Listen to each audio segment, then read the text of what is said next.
Harus abadi.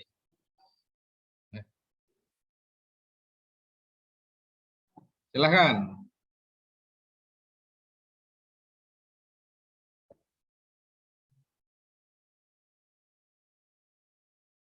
Halo, Virus Abadi.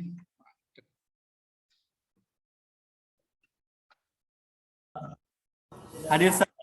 Ya, silahkan. Ya, dari ulang lagi ya, Ustaz. Ya, silahkan. Rabbi sholli sadri wa yassir li amri wahlul 'uqdatam min lisani yafqahu qawli. Bismillahirrahmanirrahim. Innalakum ma'alima fantawila ma'alimikum wa innakum nayatan fantawila naitukum. Assalamualaikum warahmatullahi wabarakatuh. Waalaikumsalam warahmatullahi wabarakatuh. Baik, pada pagi yang berbahagia ini saya akan mempresentasikan tentang bab 5, yaitu tadi judulnya adalah perubahan sosial dan budaya masyarakat. Diambil dari buku. Ya ini ya mau dinanti ya kemana?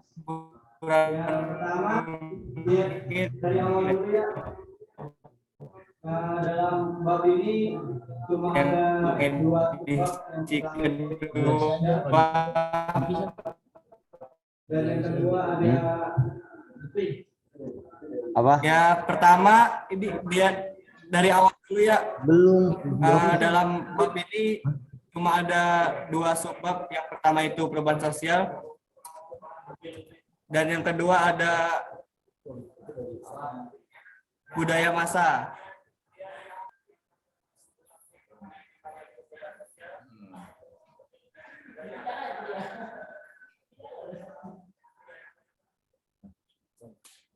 Baik, untuk yang pertama adalah perubahan sosial.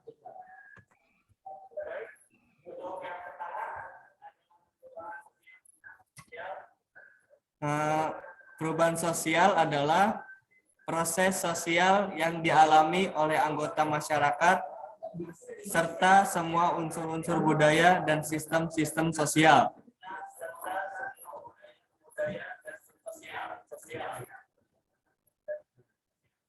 Kemudian perubahan sosial terjadi ketika ada kesediaan anggota masyarakat untuk meninggalkan unsur-unsur budaya dan sistem sosial yang baru.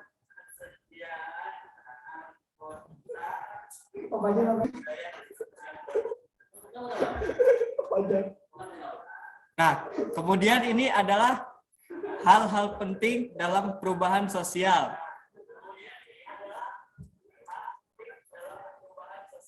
Ya, jadi halnya itu ada 3, Ustadz. Nah, yang pertama itu adalah perubahan perilaku. Kemudian yang kedua ada perubahan pola pikir.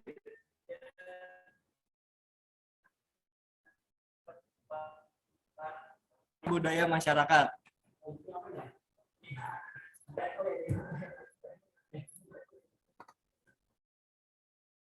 Nah, kemudian ini adalah yang namanya fase kehidupan masyarakat. Nah, fase dalam kehidupan masyarakat ini terdapat 6. Yang pertama itu fase primitif. Yang kedua fase agrokultural. Yang ketiga fase tradisional. Yang keempat fase transisi. Yang kelima fase modern. Yang keenam dan yang terakhir adalah fase postmodern. Nah, kemudian di slide selanjutnya akan ada penjelasan dari setiap fase. Nah, dari yang pertama ada yang namanya fase primitif. Nah, fase ini adalah di mana manusia hidup secara terisolisasi dan berpindah-pindah disesuaikan dengan lingkungan alam dan sumber makanan yang tersedia. Nah, kemudian yang kedua ada namanya fase agrokultural. Nah, kalau fase ini adalah ketika lingkungan alam mulai tidak lagi mampu memberi dukungan terhadap manusia, termasuk juga karena populasi manusia mulai banyak.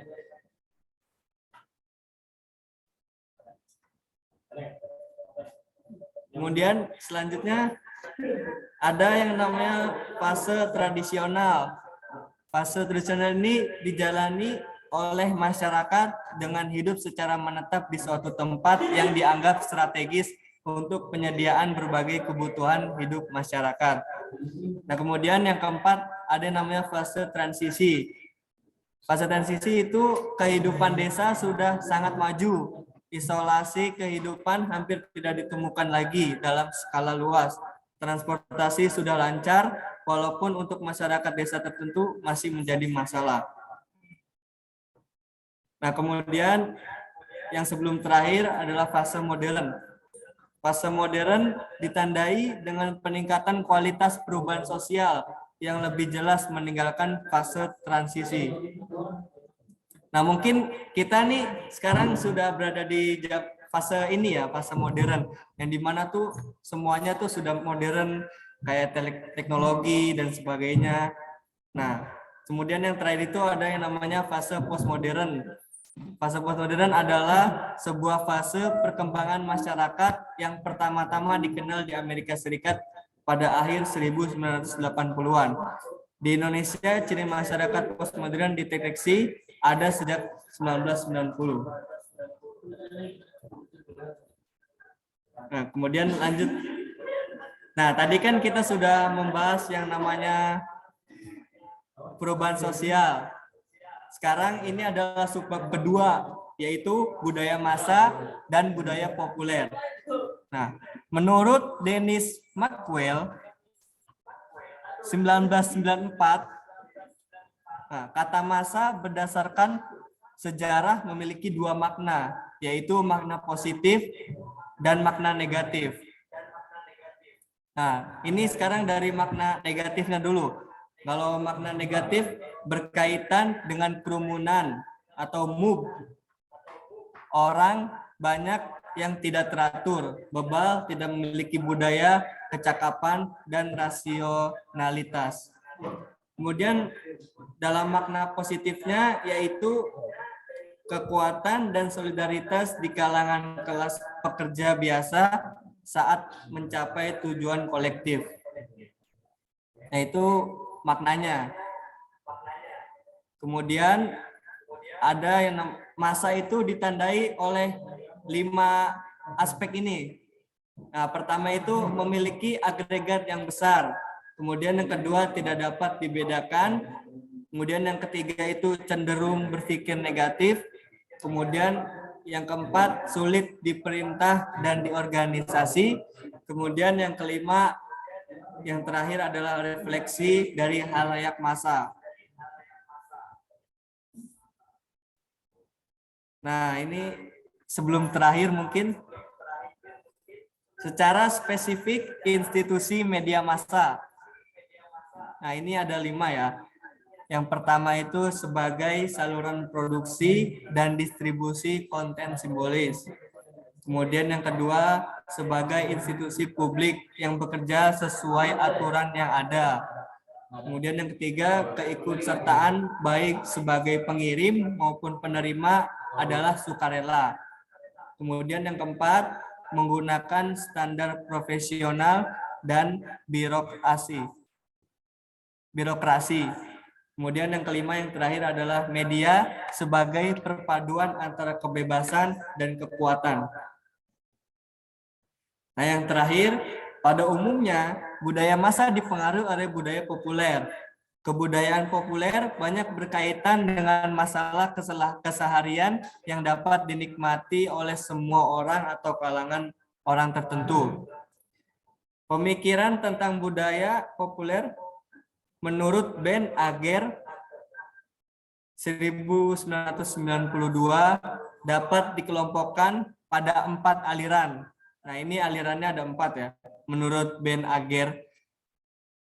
Yang pertama itu budaya dibangun berdasarkan kesenangan, namun tidak substansial dan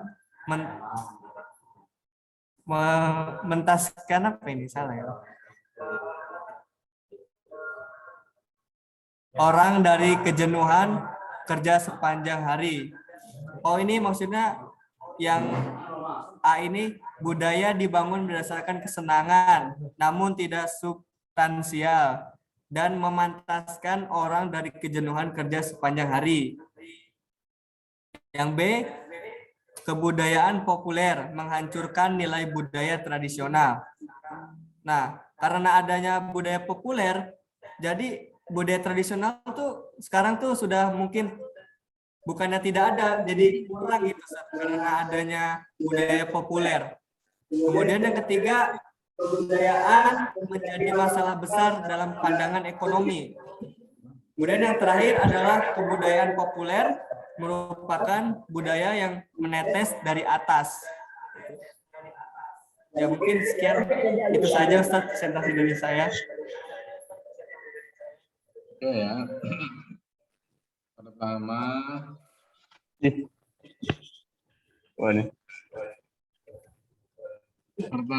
ini ya, tolong bukunya. Ini punya buku sosiologi siapa? Komunikasi yang dikarang oleh Profesor Dr. Burhan Bungin ya. Iya Ustaz. Tolong dijelaskan berapa babnya, berapa bab ini? Mana ada babnya ada 14 Ustaz. Hah? Ada 14 babnya. Ada 14. Itu diterangkan ya. Iya Ustaz. Diterangkan itu bab 1 apa, bab 2 apa. Terus antum membahas bab berapa? Bab 5 ya. Iya, Ustaz, bab 5 Bab Ustaz. 6 berapa dan seterusnya. Oke ya. Apa substansi dari yang antum sampaikan tadi tentang perubahan sosial dan budaya masa? Substansi terlalu berat. Apa pokok penting dari bab perubahan sosial dan budaya masa tadi?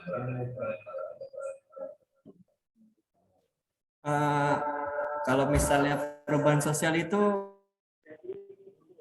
contoh ya, contoh jadi, konkretnya itu apa yang fenomena yang ada di dalam masyarakat. Ketika antum menjelaskan tentang perubahan sosial dan budaya masa, itu apa yang bisa antum tangkap dalam fenomena sosial hari ini? Coba silakan. Oh ini Ustaz. Jadi misalnya kalau perubahan sosial itu kan hal pentingnya ada 3 ya Ustaz. Yang pertama tuh perilaku, kemudian pola pikir masyarakat, sama budaya masyarakat itu Ustaz. Oke. Seperti contohnya, ya contohnya antum kasih contoh. Ya seperti contohnya ini Ustaz. Perubahan perilaku Ustaz. Misalnya kan kalau kita main di media sosialnya tidak baik Ustaz. Misalnya kita nontonnya yang nggak benar misalnya Ustaz. Tapi ya, Pak, itu dibandingkan dulu, halo. Iya. Kan bagus itu membagi fasa primitif, agrokultural, tradisional, transisi, modern, postmodern. Itu bisa bagus itu antum lihat tentang perubahan perilakunya kayak apa, pola pikirnya apa, budaya masyarakatnya kayak apa. Itu bagus itu. Coba ya. Silakan antum terangkan. Ada berapa fase tadi? Ada 6 Ustaz. Ada 6 fase ya. Iya. Silakan. Ada 6 fase. Terus tadi kan ada berapa ini? 1 ya. Ada 1, 2, 4 ya. Katakanlah fase yang pertama fase apa? Halo. Iya Ustaz. Fase pertama apa? Primitif. Fase primitif, ya. Oke, terus setelah primitif apa? Fase agrokultural, Ustaz. Agrokultural. Terus setelah agrokultural apa? Fase tradisional, Ustaz. Tradisional. Terus setelah tradisional? Fase transisi. Terus 2 lagi? Fase modern, Ustaz. Fase modern. Terus berikutnya? Fase postmodern. Postmodern. Postmodern. Itu enak dibagi ini loh, bagus. Oh iya, Ustaz. Tadi ada 3 perubahan perilaku. Apa saja itu? Perilaku apa dalam arti apa? Perilaku. Pertama perubahan perilaku, Ustaz. Layak perubahan dalam perilaku. Ya. Iya. Terus Iya, yang Ustaz. kedua, Perubahan pola pikir masyarakat. pola pikir. Ya. Iya, Ustaz. Terus yang ketiga apa? Perubahan budaya, Ustaz. Budaya. Nah itu coba dipotret. Bagus kan itu. Contohnya ya primitif itu perilakunya kayak apa? Agrokultural itu perilakunya kayak apa? Atau kalau dianukan ya, saya bantu ya dikit. Ciri khas dari primitif itu apa yang menonjol? Ciri khas ya. Primitif. Lah ini kan Primitif itu dia ini, Ustaz, lebih cenderung membutuhkan alam gitu, Ustaz. Lingkungan alamnya, Ustaz. lebih kedekatan alam. Kalau agrokultural Agrikultura itu ya sama, Ustaz. Hampir sama. terus bedanya apa? Kalau misalnya agrikultura tuh jadi misalnya kalau alamnya tidak mendukung, nanti dia bisa pindah, Ustaz. Pindah ke suatu tempat yang lainnya, Ustaz. Nah, tradisional apa? Tradisional. Ciri khas yang menonjol dari kalau tradisional tuh transisi tradisional. itu dia menetap, Ustaz. Menetap di suatu tempat karena sudah nyaman di tempat tersebut, Ustaz. Menetap. Ya. Coba. Terus yang transisi. Kalau transisi itu seperti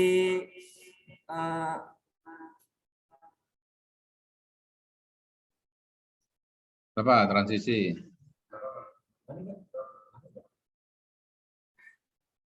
Halo. kalau transisi itu jadi ini, Ustaz, masyarakat desa, Ustaz. Kehidupan di desa itu, Ustaz. Masyarakat desa gitu ya. Iya. Kultur masyarakat desa. Kayaknya gitu ya. Berarti ini masyarakat kota. Yang modern. Iya, Ustaz. Nah, kalau postmodern apa? Kalau modern nih yang Postmodern. pokoknya setelah transisi itu, Ustaz. Jadi Postmodern loh ya, ini modern masyarakat kota. Postmodern apa? kalau modern tuh berarti kualitas perubahan sosial tuh udah lebih maju daripada transisi, Ustaz. Kenapa modernnya? Apa? Khasnya apa postmodern itu? Apa bedanya sih antara fase modern sama fase postmodern? Kalau postmodern berarti setelah modern itu, Ustaz. Iya. Berarti lebih dikembangkan lagi, Ustaz. Ya, apa bedanya modern berarti sama perkembangan antara modern dan setelah transisi itu, Ustaz. Oke, contoh fase modern itu apa? Dalam hal apa misalnya? Kan ada era global, ada era digital. Nah. Apa digital itu masuk postmodern atau bagaimana untuk memahami?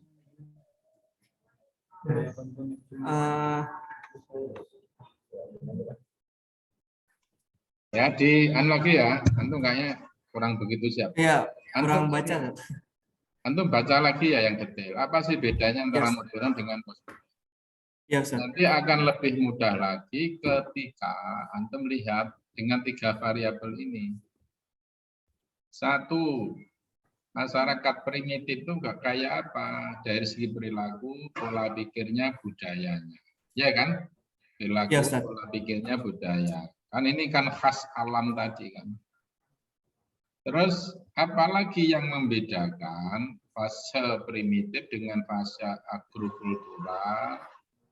Dalam hal apa? Perilakunya, pola pikirnya, sama budayanya. Kalau nggak salah modern itu sebenarnya masyarakat industri, ya, betul nggak? Betul nggak sih, Pak Iya, Abadi? sebenarnya kalau modern tuh ini Sat, apa mengembangkan yang tadi transisi itu Sat. Iya, ini kan masyarakat desa, Ya, desa itu kan masyarakat tani itu kan dari desa, terus ada sentuhan mekanisasi itu ya ada dikenalkan mesin giling, mesin ini kan begitu kan. iya Sat. Terus kalau modern itu sudah berubah orang berpikirnya tidak lagi sekedar bagaimana menanam padi menghasilkan, tapi bagaimana padi itu dimulai misalnya ya, apa orang modern itu mulai Kembangkan dikembangkan Sat. misalnya, ya kan? Iya, Dengan kayak misalnya ada terigu, katakanlah ya, ada iya Sat. terigu, ada itu kan, itu mulai berpikir tidak sekedar memahami beras masyarakat modern itu.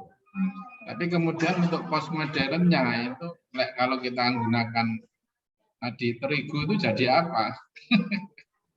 Oleh dikemas lagi, itu kan postmodern. Makanya coba itu secara konseptual apa sih yang membedakan antara modern dan postmodern?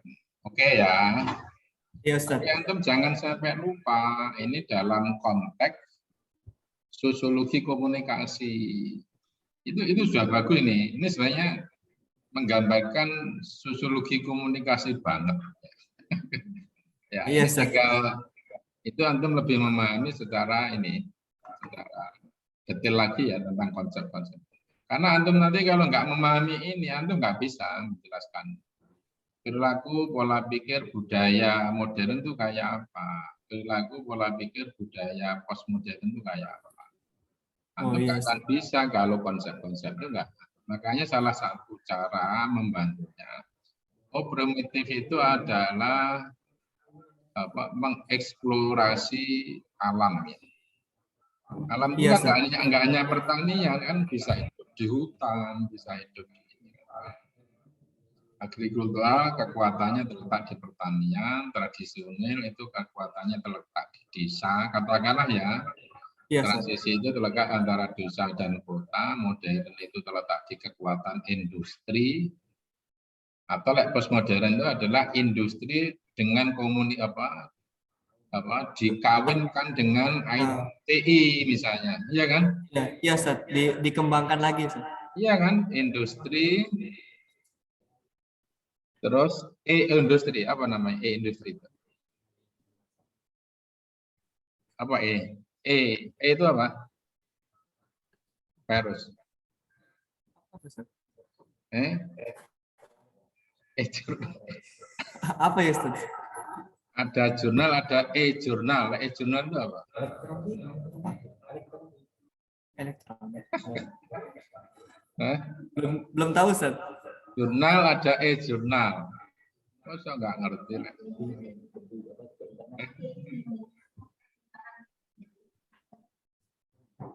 Ya, artinya kombinasi ya antara industri dan digital gitu aja untuk mudahkan.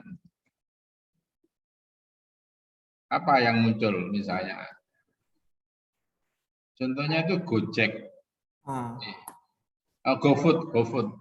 Oh iya Sat. Itu kan kombinasi antara industri sama IT, iya kan? Iya Sat. Perbanyak memproduksi apa itu sisi industrinya, nah digital itu dikombinasi. Orang nggak perlu susah-susah kemana. Sekarang orang postmodern itu tinggal megang HP saja kan, nggak kemana-mana kan bisa mendapatkan. Kayak surga dunia kan. Kopi ya dipencet tik datang itu. Betul nggak Pak Yunus Abadi? Iya Sat, benar Sat. Ya, saya ini nggak seperti ini surga itu. Oke, saya kira itu ya poin-poinnya yang perlu antum tegaskan kembali, yaitu nanti ini penting ya, Bapak ini bagus. Iya, nanti saya tambahkan. Ini khas dari sosiologi komunikasi itu di sini. Antum bisa memetakan fase-fase ini. Tapi antum bisa antum kritis ini primitif. Ini kan khas Barat ya. Iya, Sat. Islam itu kan ada dua kan, masa jahiliyah, masa Islam. Masa jahiliyah itu kayak apa kekuatannya? Jahiliyah Islam itu tidak mengenal ini kan, pengertian jahiliyah itu ya. Itu kan bukan orang yang nggak bisa membaca kan. Apa? Ini kritik ya terhadap teori ini. Apa virus? Orang jahiliyah itu orang yang bukan orang yang tidak bisa membaca. Apa jahiliyah itu? Makanya disebut Jahiliyah itu jahiliyah modern itu. oh, maksudnya ini perilakunya mungkin Ustaz. Bukan, itu malah belum paham. Jahiliyah itu orang yang bisa jadi dalam konteks peradabannya tinggi, teknologinya tinggi, tapi tidak mengenal Allah, itu namanya jahiliyah modern. Nah, disebut jahiliyah modern itu kan orang nggak mengenal Tuhan. Itu loh. Maka kalau dalam konteks modern itu mengenal Allah, maka ukurannya sudah tidak lagi ini alam pertanian menetap itu. Orang kenal atau tidak kenal sama Allah. Bisa ya dipahami? Oke. Tolong sekali lagi saudara-saudara saya ingatkan ya, itu loh bab-bab terus dirinci ya, bab ini misalnya ketika bicara perubahan sosial dan budaya masa itu poin-poinnya apa saja. Oke ya. Saya kira itu ya. Ya, Ustaz. Terus kemudian ya seperti yang tadi. Pertama dikasih pengantar tentang apa namanya buku tadi loh, buku bab apa, terus antum memfokuskan di bab. Itu aja ya. Terima kasih. Saya Rusabadi. Nanti